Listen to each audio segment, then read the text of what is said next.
गरौँ तिम्रोमा बयान गर्दै अब बेलैमा कल्याण कति गर्छौ बयान मुखले आट गरेर राख्नलाई सुखले रुकुमै कोटा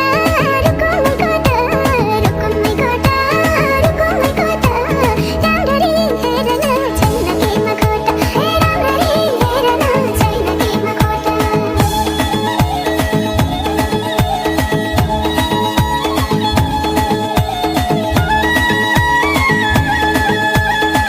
मनको कुरा आजै नै खोलिदेऊ